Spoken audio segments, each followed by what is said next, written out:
여러분 안녕하십니까? 성균관대학교 명예교수 김혁입니다. 오늘 유대인의 성공 두 번째 이야기로 유대인에 대한 역사를 좀 간략하게 살펴보고자 합니다.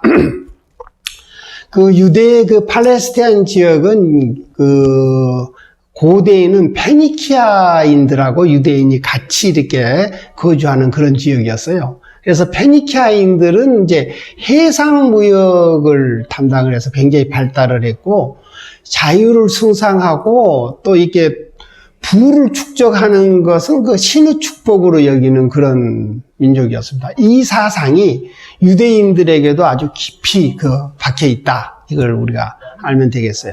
그리고 페니키아인들은 이제 장사를 하니까 기록을 하기 위해서 이제 문자를 이렇게 발명을 해서 썼어요. 이게 이제 결국 이집트에서는 상형 문자가 되고, 이제 메소포타미아, 수메르에 가서는 서령 문자가 됐어요. 이게 이제 발전을 해서 로마로 가서 알파벳으로 발전하는 이제 그런 계기가 됩니다.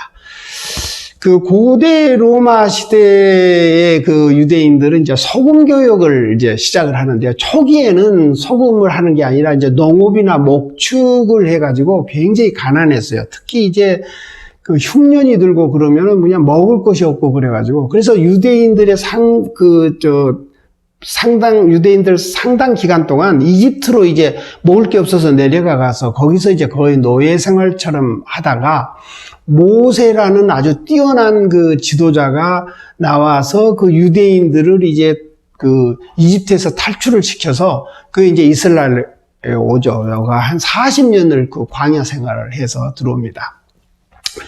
그래서 이 사람들이 이제 사회에서 사회가 그렇잖아요. 소금기가 많아서 거기서 이제 소금을 만들어가지고 해상 교육을 하고, 또 로마 인근 바닷가에서 염전을 만들어서 이제 소금 생산을 담당하고, 그래서 이제 로마가 소금 유통의 중심지가 됩니다. 그래서 우리가 소금이라는 살라리움에서 월급이라는 셀러리맨한테 셀러리라는 단어도 나오죠.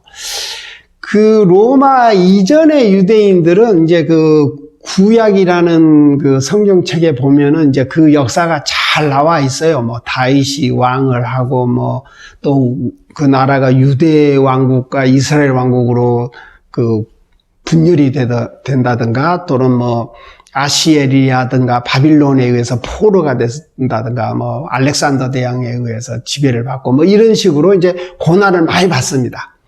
이제 로마 시대의 유대인은 기원전 63년부터 로마가 이제 지배를 하는데요. 그러나 이제 기원전 37년부터는 팔레스타인 지역의 자치 통치를 하라고 합니다. 성경을 보면 예수 그리스도가 나을 때 헤롯 왕이라는 왕이 있고, 또 이제 로마 총독이 또 있거든요. 그런 식으로 이제 헤롯 왕이 죽고 난 다음에 로마가 직접 통치를 하고요. 그런데 이제 예수가 나와서 그 다음에 죽고 난 다음에 기원 후 66년에 이제 독립전쟁을 했다가 패배를 하고, 또 132년에 한 번 더 했다가 아주 깡그리 거의 민족이 거의 말살되다시피 해서 이스라엘 민족이 나라가 완전히 망합니다. 이러면서 민족이 뿔뿔이 세계 각국으로 흩어지는 디아스포라가 이제 이루어지고요. 그리고 이제 자기네들 말하면 제사를 지내는 족속, 분파가 없어져 버리니까 할 수 없이 교육을 담당하는 바리새파가 랍비라는 그런 직책을 맡아가지고 이제 교육에 힘쓰는 그런 시대가 됩니다. 자, 유대민족을 얘기를 할 때는 이슬람 세력 얘기를 또 같이 해야 돼요. 왜 그러느냐면, 구약에 보면 이제 유대민족의 아버지가 아브라함이라고 제가 얘기를 했잖아요. 근데 아브라함이 나이가 한참 되도록 우리로 말하면 이제 노인이 됐는데도 자식이 없어요. 그러니까 이제 본부인이 안타까워서 자기가 데리고 있던 몸종을 아브라함하고 동침을 시켜요. 그래서 몸종에서 첫 아들이 나와요. 이스마엘이라는 첫 아들이 나오거든요. 근데 그러고 있다가 본부인도 또 애를 낳아요. 그러니까 이제 뭡니까, 배다른 형제가 되는 거 아니겠어요? 근데 그 장자가 본부인이 아니고 첩에서 난 적이니까 이게 갈등이 생기죠. 그러니까 이제 결국은 그 이스마엘을 그 첩에서 난 아들을 이제 그 집에서 분가를 시킵니다.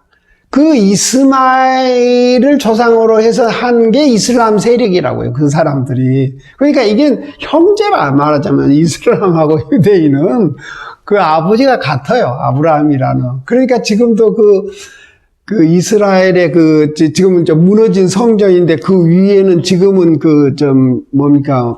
이슬람 그 성전이 이렇게 둥그렇게 되어 있잖아요. 그 통곡의 벽 거기가 이제 가면 그게 같은 장소가 같은 조상이니까 무슬림 세력도 이슬람 세력도 거기다가 성전 짓고 거기가 원래는 이제 유대인들 저기였는데 그래 이제 성전이었는데 그렇게 됐다고요. 그래서 이제 이 이슬람 세력은 600이 이제 세력이 커가지고 이제 이슬람 왕국을 이제 건설을 하고 그래서 이제 이 사람들이 페르시아와 그 동로마인 그 비잔틴 제국을 이제 정복을 해서 지금 터키에 있는 이스탄불 그게 원래 비잔틴 수도인데 그게 이제 이슬람 왕국에 들어가는 거 아닙니까? 그리고 이 사람들이 아프리카 북부와 이베리아 그 포르투갈과 스페인 있는 이베리아 반도까지 가서 이제 거기를 다 정복을 해서 지배를 하죠.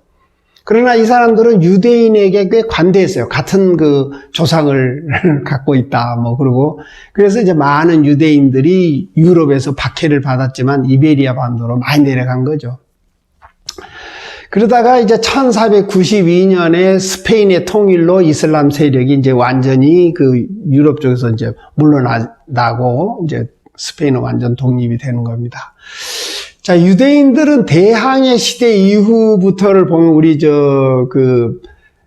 스페인의 몰락과 네덜란드의 융성에 유대인들의 힘이 있다고 제가 이제 대국불기 할 때 얘기를 했는데 스페인에서 이제 1490년에 이사벨 여왕이 유대인을 완전히 추방을 할 때 금, 은 같은 거 하나도 못 갖고 그냥 거의 맨몸으로 가다시피 한데 그때 그러나 다이아몬드는 갖고 갔어요. 왜냐면 그 당시에 다이아몬드는 그 보석이 아니었으니까 쓸모가 없었어요. 그래서 이제 유대인들이 빠지고 나니까 산업이 그 사람들이 밑에 산업을 했는데 면직물 산업 같은 것이 하락을 하고 은행이 파산하고 집세가 하락해서 이제 스페인 경제가 그냥 몰락하기 시작하죠. 네덜란드에 와서는 이 사람들이 그 다이아몬드 세공 기술을 발전시켜서 지금과 같은 아주 최고의 보석으로 이제 해서 돈을 벌고 또 이베리아 반도에서 소금을 사들여서 청어절임을 해가지고 돈을 벌고요. 또 그래서 암스테르담은 이제 소금 중개 기지가 되고 또 16세기 말에는 이제 영국과 합해 독립전쟁을 하면서 영국과 합해서 스페인의 무적 함대를 무찌르죠. 그래서 이베리아 반도에서 그 소금 생산지를 봉쇄해가지고 스페인이 아주 거의 파산지경에 경제가 그냥 아주 엄청 힘들게 만들죠.